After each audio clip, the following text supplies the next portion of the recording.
Everyone, welcome back to Time Channel. Today we're going to play Divine Possession in our Yandere dancing fountain HIO, where we have a Yandere god. Let's begin. Enter your name. I'm going to go with Ryan again. Spring break was supposed to feel like a freedom. Instead, it felt like a deadline. I think you still have to work on during spring break sometimes, especially in grad school. 3 months and still nothing useful. The slacks of notes cover the desk, some neatly written, others scratched out aggressively. A slow breath follows, then another, but neither helps. Frustration lingers, sometimes in undergrad too. The topic was never the problem. Gods, religion, history should have been easy. There's no shortage of material, no lack of interpretation. This is Aqua's issue. Everything that could be written has already been written. Every idea feels recycled. Put your own spin on the idea. The world lingers longer than they should. The words linger longer than they should, settling into silence of the room. The assignment demands something new, something unique. The more the work continues, the more pointless it feels. The silence presses in again, heavier than this time, almost suffocating. Then a thought appears, simple and sudden. I'll be writing about how there's, how, like, different churches have different ideas. And put all input to my own perspective, but there's a thought appears, simple and sudden. The library. Even the thought of going there feels like a chore, but it's the only option left. Library sounds fun. You search every part of the internet, every book you could find, but still nothing. Have you tried technically go on for university students, you could go on your university library and get a whole bunch of scholarly articles they could read that this is provided for you because of school. The library access across the street is really old, to the point no one goes there anymore. So that they do not bring anything new to the borrow. You pray the best and head out. Am I getting this desperate? You shake off the doubt and head out anyway. You arrive at the library. It's quiet and empty as you expected. You're glad you made it before closing time. You roam around the shelves, hoping to find something that could spark an idea. This place is dusty and dimly lit. The air carries a scent of paper and dust. You kind of find it comforting, for some reason. Most of the books are familiar. Titles already checked, proven useless. You reach out to the end of the library, where the oldest books are kept. The shelves are worn. The books are covered in dust. Also very interesting. A library could borrow books from another library for you. You take it back when you said you like the smell of the dust. This is too much. Some of the books smell rotten in here. You clench your jaw, cover your nose, and start looking. Oh, it's the old books. It smells good. Then something stands out. One book. This one, particular.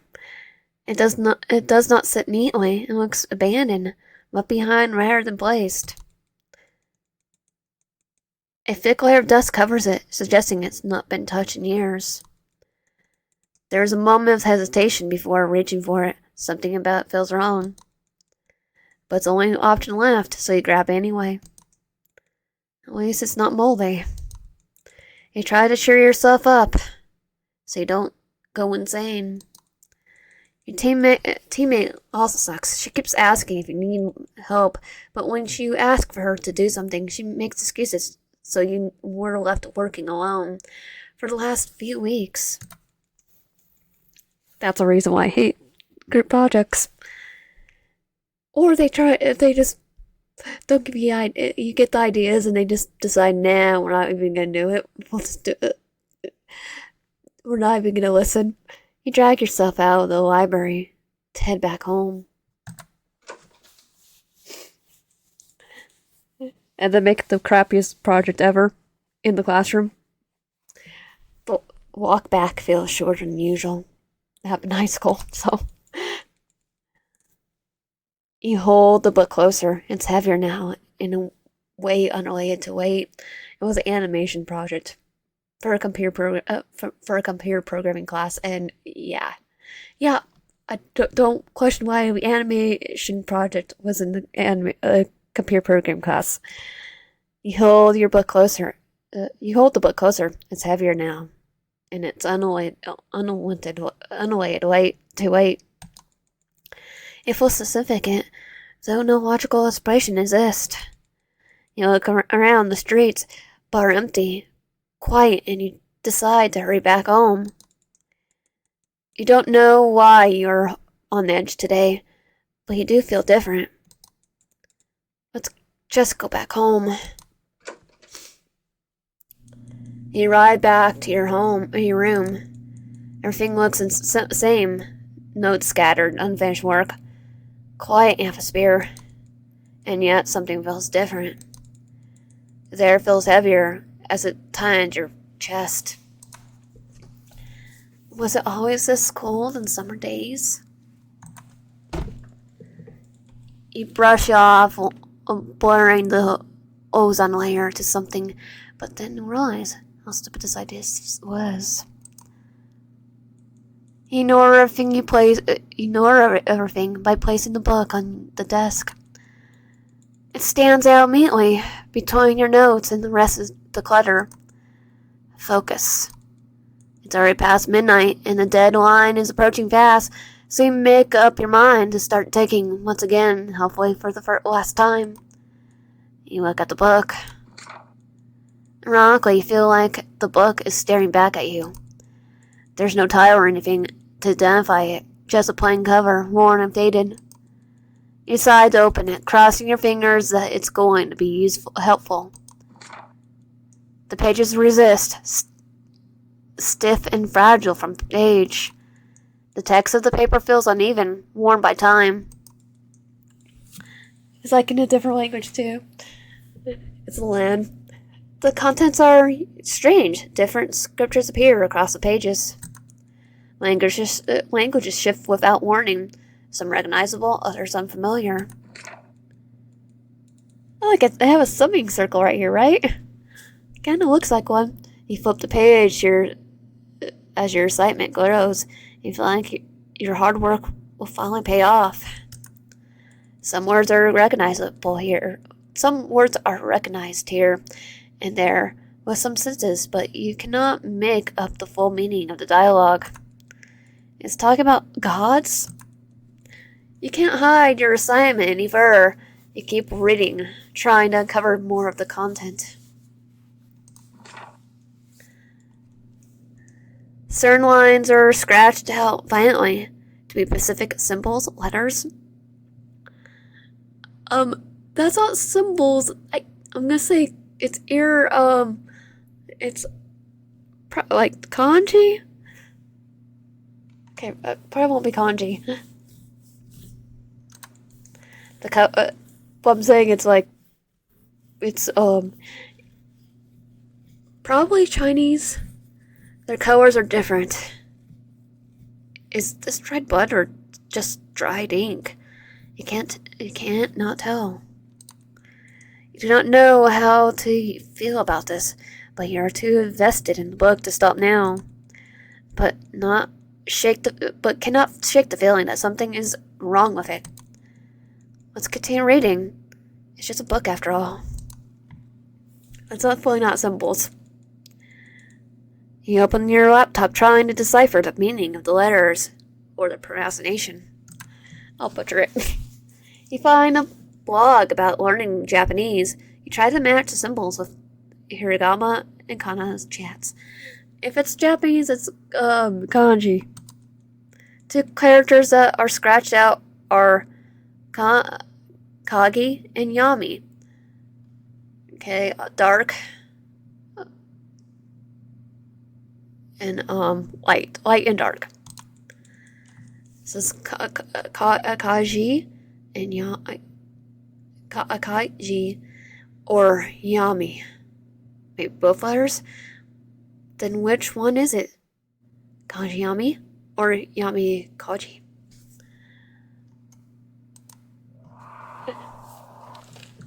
Right after you said that, you feel a sudden chill, as if the room itself responded to the name. The air grows colder. At least we know it's Japanese. You feel weird about it, but nothing happens. Must be the stupid window leaking cold air again. There goes colder, and you're getting tired and cold, so you decide to go to bed, hoping that you will feel better in the morning. You lay down in bed, the temperature drops even more. You feel uncomfortable, but you're too tired to care. Start by covering yourself with the blanket and closing your eyes. Still not able to fall asleep, you grow more and more uncomfortable by the seconds. You feel something creeping, but you do not want to face it. Not having mind to open your eyes. This feeling keeps growing and growing. Heartbeats throbbing faster and faster in your chest. You cannot ignore it anymore. You open your eyes. Well, we have a visitor. You cannot move. You cannot scream. You cannot even blink. You're frozen in place, staring at a figure in front of you. Too tall to be human. Looks too cold to be even alive. I mean, how tall is he? I mean, the tallest human is like 8 foot tall. At least currently living. I don't know. I have to look up. The figure approaches. Still unable to move. You try to decipher the figure's face or what you see of it. It's pale, almost translucent, with those empty eyes that seem to pierce through you. Then it opens its mouth, revealing a smile that's both unsettling and sorrowful. And cute. And it spoke. Sorry for scaring you. Try giving you a subtle hint of my presence, the cold spots, the stuff you know. That did not work, did it? We just already have Casper doing that all the time. Ghosts do that all the time, so my Casper's is like making cold spots all the time. He wants to make a friend. Do not want to do the whole thunder and lightning thing, but you left me no choice. So here I am. It's been a while since I saw a human. That place. Quiet. It's very quiet. I guess we are going to be together for a while now. Like how long? Okay, we're gonna have to ask, who are you? Who are you? No, what are you? Something that no one resisted until now. What, because everyone forgot about you? Why are you here? What do you want from me? You search for something forgotten. That search has a result. The result is here. That should not be real. But it is. Yami Kage?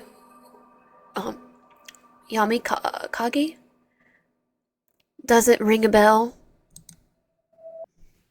Okay, I have to ask. Are you dangerous? Are you dangerous? I don't think I identify myself as such an awful word. Why do you think I am? Well, this pulls out Persona, the Persona series. Well, in Shinigami Tensei. What does that even mean? You don't even know what he is. How can you be sure if he's dangerous or not?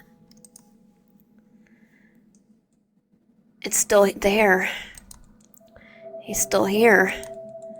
A few minutes pass and he's just standing there, staring at you with a smile on his face. Is there something wrong? You look like he's about to cry. Not that I'm gonna hate it, though. Oh, he's blushing.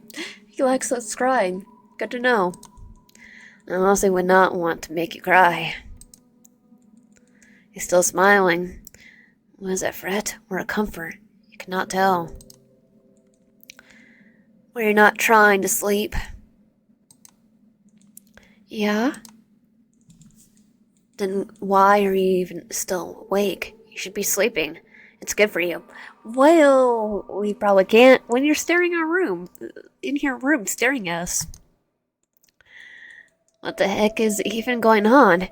You do not even know what to say or how to react to any of this. I don't think I... Oh, you're having trouble sleeping? That's not good. You should be sleeping. I can help you with that. What? Immediately cut off by a man in front of you as he pulls his hands up. Then he snaps his fingers. And you go into a deep sleep in seconds. You wake up a few hours later. The sun's already up and you're still in your bed. You haven't felt so rested in a long time. You feel like you're actually slept for once. You don't know how to feel about that, but you're not complaining. You rustle around the sheets to get up. Oh, he's adorable. There he is. He's sitting on the floor next to your bed, still smiling at you. What did you do to me? I just helped you sleep. You needed it, so I wanted to help you. I don't understand. How did you do it? Well, I could show you again, but you won't fall asleep again. I don't want to make you sleep for a whole day. Or does he? He totally does. Can you not do it again? I need to get up and do my stuff today. Yeah, sure. I'll just head downstairs and wait for you to get up. I do not want to be in the way. The tall man gets out of the room, leaving you confused by yourself and the whole situation. You do not know how to feel about him, but you're not going to complain about good sleep you had for once. Time passes. Well, you're still there trying to process what's happening.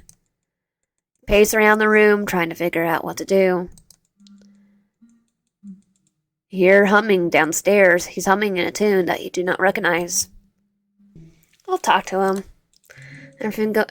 Everything happened so fast, so you do not know how to react to any of this.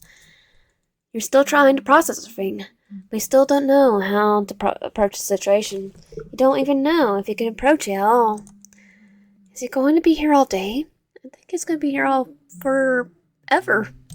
We're stuck with him. The thought lingers in your mind, making you uncomfortable by the seconds. It's time to face whatever it is and head downstairs.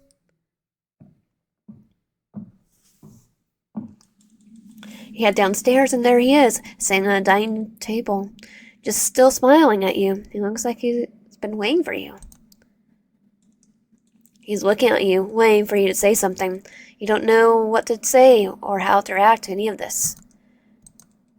He breaks silence by moving his hands in the middle of the table, revealing 2 cups, one for himself and one for you. He's offering you a drink. You don't even know if you should accept it or not. In the cup there is... I'm gonna go with hot tea. He offers you a cup of hot tea. You wonder how... did he even make it? But compared to what happened last night, this is minimal insanity to you. You sip the cup, but the feeling lingers inside after you accept it. After accepting the cup. How did he even know that you like tea? You brush it off as a coincidence. It's not too late to react negatively. I mean, it was gotta be normal if he gave us tea. He closes his eye on as an approval of your choice. He's pleasant that you're beginning to trust him. But it's not trust that feels... It's not trust too big of a word for a situation you wonder. He opens his mouth to probably to break the silence. So, did you sleep well last night? I hope you did. You look really tired yesterday. Well, didn't you ask us a little while ago about our sleep? Yes, I slept well. Thank you for asking. You try to play cool, so you won't end up in the news next day as a person who got murdered, exploded, or something. No, you probably kidnap us. You look troubled. Is there something in your mind? You could tell me. You know. I know I asked you yesterday, but you kind of gave me a vague answer. So I just want to ask again. Do you want something from me? What are you exactly? He looks pleased by how bold you are being. So, what do you want to know? I don't know where to start. I don't even know what to ask. I just want to understand what's going on. A god. A god? Did you not ask me this? I thought you wanted to know. Then he proceeds to take a sip from his cup, look at you with a smile on his face. How did he even manage this fine green tea around your place? You don't remember having any. I'd be surprised. Now you're sitting awkwardly at the table in front of a god, and you don't know how to feel about it. Well, he keeps smiling at you. Just smiling at us all the time. Our Sleepy's probably just smiling, watching us. After he snapped his fingers. Now you both sit silently at the table. Then you feel your phone buzzing. It's a message from your classmate. Her name's Alana, and she is the one who you're supposedly working with on the project. Hi, how are you doing? I just want to tell you, I'm sick and at home some days. I apologize in advance for not coming to work with you on the project next Saturday. You go more upset by each line of text. She always does this. The project got assigned 2 months ago, and yet she showed no effort of helping you. You're sick and tired of holding all the weight on your own. Changing your class partner proved to be useless since you already tried it. You curse your luck for getting set with her on the project. Just shoots the next text anyway. Get well soon. You type. I typed, but it's full of ill intention. You did not mean it in the slightest. You close your phone and stare into the blank wall. You feel suffocated by everything that's happening these days. You brush off after taking a peek from the man sitting behind the table, still looking at you with that smile of his. He breaks the silence. Are you bothered? Is he gonna do something about it? You think about what to answer to proceed to stay silent. Then something happens. Before you feel rumbling right beneath your feet. Not mention getting scared, but enough to know that it's an earthquake. It's an earthquake or something of the sort. You get up moments later and turn on your TV. You open up the news channel, and there is on breaking news, a meteor shower in a mild earthquake right in the north of the city. The earthquake led to the destruction of a single house owned by supposedly a female, aged 20 to 25 years, based on the neighbor's information. I'm gonna take and say that's our girl that we're doing the project with. We send our condolences to the family of the affected by this horrible incident, and now we move on to the weathercast. The voices start to get muted by your head. Fear getting numb. That was Alana's house. Figured. You're sure of it. You went there several times before trying to make her work with you. What the heck is happening? Well, it turns out our god for a roommate now. Then you take a look at him. His smiles get wider, still there, unmoving no reaction. But that empty smile, looking. No, stare at you. Stare at you, not look. Did he do it? You start to wonder. I'm gonna try Bidoo. Did he? Your head is dizzy. You're confused. You feel trapped. It's getting heavy. Your whole body's getting heavier by the seconds. You did not want any of this to happen. Even if she was horrible, she did not deserve to die. Not like this. Are you okay? Yes. You cannot look him right in the eyes. You can't not look him in the eyes. You're too nervous to do so. I need a moment. Leave the table and head upstairs in your room. Relentlessly pacing in your room, you start thinking how to move forward. She's dead, but you still do not feel like it's real. Like Candace, like none of the things are real. I mean, how did he know that where she lived, though? You shoot her a text and start calling, but she doesn't pick up. You sit by the edge of the bed. You stay at the room, feeling helpless, sitting at the edge of the bed. You hear the room cracking slightly, then open. There he is. He keeps eyeing you, detecting your reaction. He tilts his head sideways, confused on why you're being like this. Then he asks, I don't understand. Was it the news? Inhaling the air from your lungs, you answer, I don't know what to feel. You grow upset, feeling more and more empty. Like at the window in your room, it's bright, way too sunny. You wish everything would disappear for a moment. Silence fills the room, then you notice. His smile's back on. And he reaches his hand out. Here. You keep his hand hanging. But at the point, you just want someone anything. For once, even if it's temporary, you want to rest your head on someone's shoulder. You reach your hand out and hold his hand. He drags you out of the room. You notice how cold his hand is. You try to keep up with his footsteps as both of you go outside your house. Then there he is, the sound of the rain dripping from the sky above. That was just sunny. The sun, it's not glimmering anymore. The sky is filled with clouds and a muted hue. In your town, rain does not fall this month of the year. And hardly falls. Never does. Okay, we do get rain, but not. Most of it's sunny. And he's still here, looking at you with the same smile.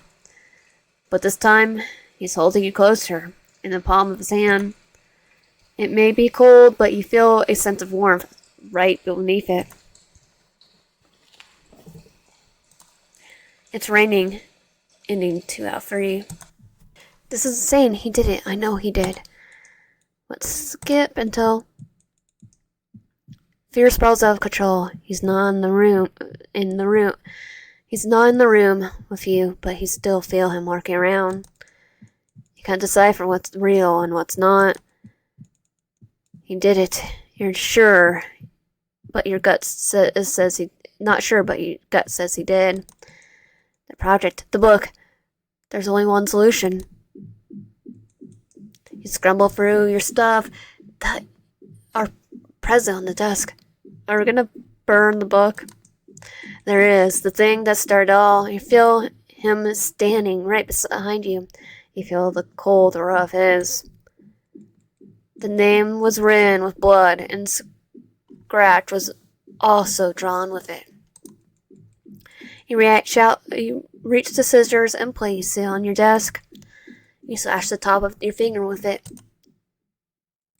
You turn around and face him.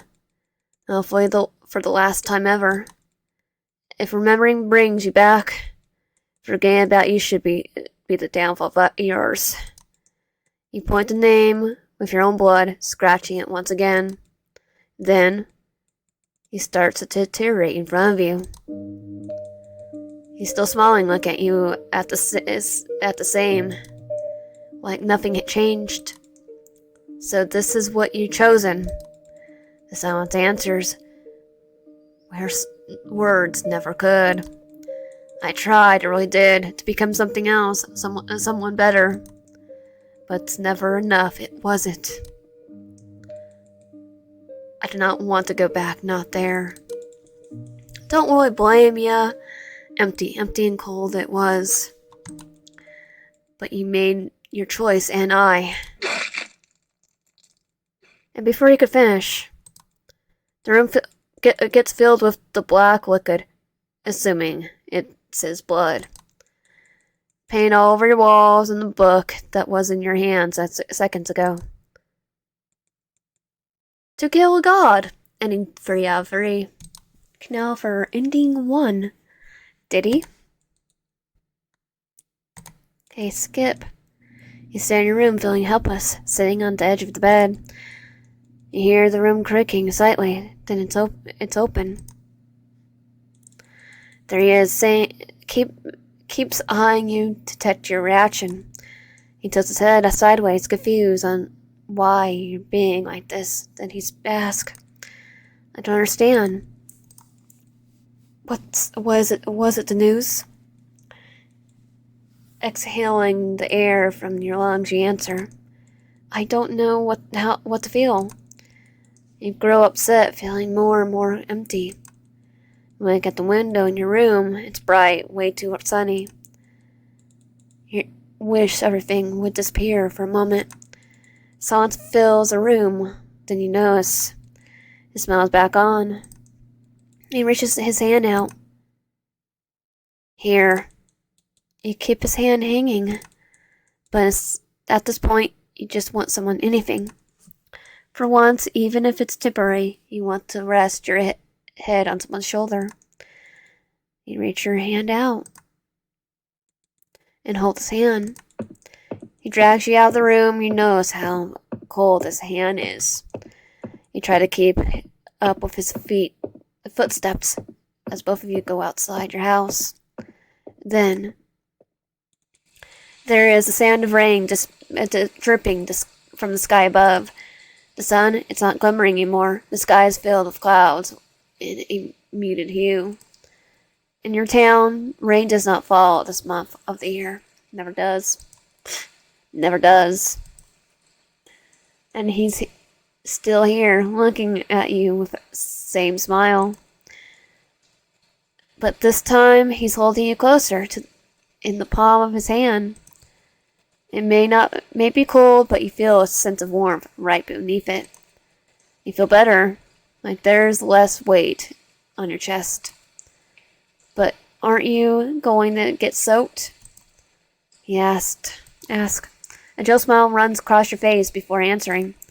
Yeah, let's get back home. Holding his hand still, you drag him back to your place again. You enter your room. He stands at the door awkwardly as you let go of his hand. Your clothes and head are not wet. The room is dark, like it's late at night. Was he ever dangerous to begin with? You ask yourself. To everyone else he is. You know for a fact that he was able to pull this off. How strong are his abilities, really? As you lay in your bed, you cover yourself from head to toe with my blanket. You can know with your blanket.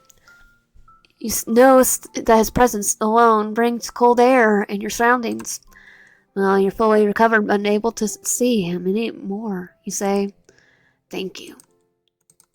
He does not answer then. You feel him getting into your bed and hugs you tightly. The room does not feel cold anymore. You cannot understand how he does it. He wraps his hands around you gently. You're not cold, aren't you? You know, I remember this feeling. I was never meant to do, but I do. Before you said my name, I was there. Cold, empty, lonely.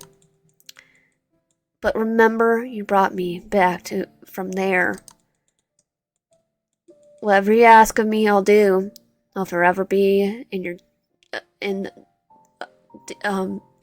in the in the I say all the time, I'll forever be in debt of you. Please don't send me back. I kinda already did. At least not now. Let me in for a little more. Hold me tight, never let go, ending 1 out of 3. And that was Divine Possession. If you want my content, please consider subscribing if you haven't already, comment down below, like and video, and I'll see you guys next time.